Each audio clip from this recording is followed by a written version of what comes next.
Okay, imagine this. Billions of dollars in investment, thousands of jobs, and a huge piece of America's clean energy future, all brought to a screeching halt practically overnight. Today, we are breaking down the sudden and, let's be honest, super controversial stop to the U.S. offshore wind industry. It's a decision that has really kicked off a high-stakes battle between national security and economic progress. So how in the world did we get here? Well, first, we're going to look at the decision that just stopped the industry dead in its tracks. Then, we're going to unpack the official reason, this idea of national security, and the pretty fierce backlash it created. We'll also dig into what's really at stake here, from jobs to our actual energy grid, before we explore the legal and political mess that's going to decide the future of offshore wind in America. To really get to the heart of this, we've got to understand the backstory, because this didn't just come out of nowhere. President Trump has been a really vocal opponent of wind energy for years, and that long-standing view, well, it's absolutely crucial to understanding everything that happened next. And then, on December 22nd, 2025, that opposition became official policy. In a move that sent, total shockwaves through the industry, the Trump administration issued an abrupt order, a complete and total stop to all work on 5 major offshore wind projects. Just like that. And listen, these weren't just some plans on a piece of paper. The projects you're looking at here, up and down the East Coast, they were already happening in various stages of development. And they were instantly frozen, leaving everyone from investors to state governors asking the exact same question: why? So what was the official reason for such a drastic move? Well, it all boiled down to one thing: national security. The justification came in orders that looked just like this one, sent directly to the project developers. It called for a 90-day suspension of, well, everything, citing national security as the big reason.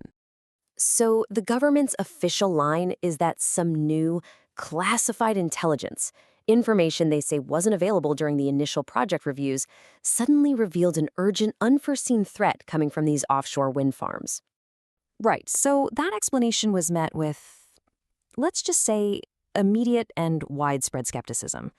It didn't just raise a few eyebrows, it sparked a total firestorm of protest from this powerful coalition of states, industry leaders, and politicians who were all questioning the timing and the real motive behind this decision.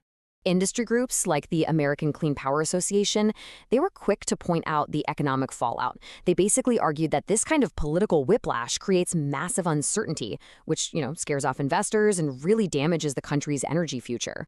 But the governors of 4 of the affected states, they went even further. In a joint letter, they did not mince words, calling the security claim a transparent pretext to just push a political agenda, and they demanded the administration reverse its decision. And this isn't just about politics. Developers like Dominion Energy, the company building that big Coastal Virginia project, warned of very real-world consequences. Things like an unstable power grid, higher energy bills for you and me, and the loss of thousands of American jobs. So, okay, let's step back from the political headlines and the legal fights for a second. What is really at stake here? Let's take a minute and analytically break down what this industry actually means in terms of dollars, jobs, and the power that keeps our lights on. To really wrap our heads around the impact of this decision, you have to understand just how big this industry has gotten. We are not talking about some niche market here. This is a major economic engine.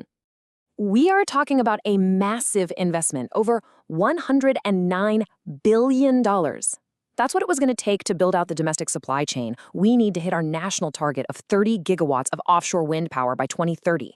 And that is enough energy to power tens of millions of homes. But it's not just about the money, right? Look at these numbers. We're talking about tens of thousands of American jobs. And these aren't just any jobs. These are good jobs in manufacturing, construction, and the long-term work of maintaining these incredible power plants out at sea. And this chart, wow, this chart really puts it all into perspective. This isn't some futuristic dream. Wind power is already the nation's largest source of renewable energy. And get this, in a huge milestone, it actually surpassed coal and electricity generation for the first time in 2024. That's a big deal. So all of this is now crashing together in this really complex legal and political showdown with some major questions about the limits of federal power. Okay, at the center of this whole legal battle is a law called the Outer Continental Shelf Lands Act. Act. Now, it gives the president the power to block off federal waters from energy development. The administration says this law gives them the authority to stop these projects. But the opponents, they're arguing in court that the administration is totally misinterpreting and overstepping that power. This timeline is fascinating. It's like watching a high-stakes chess match play out in real time. First, the administration makes a big, broad move to halt all new projects. Then the courts block it. So what happens? Just 2 weeks later, the administration comes back with a much more surgical strike, targeting these specific projects with a completely new reason. It's a classic case of move, countermove. This whole situation, from the first order to the court battles, it all boils down to a really fundamental question that is still completely unanswered. When politics and our energy needs collide like this, who really has the power to decide America's future? The answer to that, well, it's going to shape our energy landscape for decades to come.